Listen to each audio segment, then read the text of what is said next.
So we're asked to find the derivative of an inverse tangent function. So to do that, we can let u be everything inside here. We'll just have to remember to use the chain rule.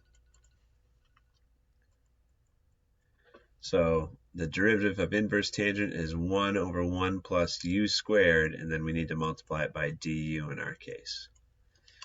We're using that formula in the middle. So it's 1 over 1 plus our entire u being squared. And then we need to multiply it by du. So the derivative of this, it's a 1/2 power, so a 1/2 comes down and multiplies.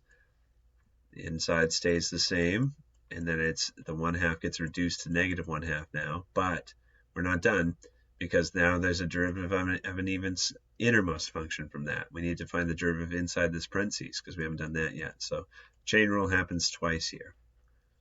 So when you clean that up, the 1/2 and the -2 can cancel out to make a negative in the numerator.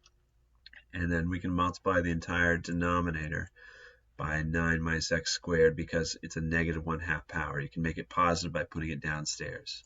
So this was the denominator of the first one. The square root being squared gives us 9 minus x squared. That's all being multiplied by the square root of 9 minus x squared because of this negative 1/2 power. Can we make it look neater? I don't know. If we distribute that, I don't see how it gets much neater. Let me see what WebAssign does. Good thing I checked because look, the 1/2 and the -2 we canceled out, but I forgot my x over here. So this is actually, it's times x, or you can just put the x in the numerator.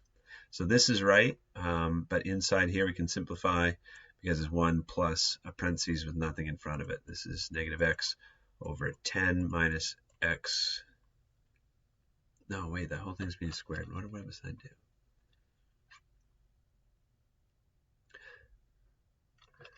Okay, so I've just been floppy. This is a squared here. Okay, let me redo that step. When I plug this in, this is right, but I missed so many things. Let me just repeat that. So we're taking it from here.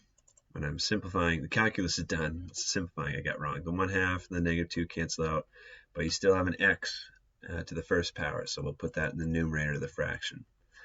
And now you've got the square root of 9 minus x squared being squared. So that can cancel out and just make 9 minus x squared. And then this is 9 minus x squared to the negative 1/2 power. So that means it's a square root that's just in the denominator. And then the last thing WebAssign did was, look, you got 1 plus 9. That makes 10.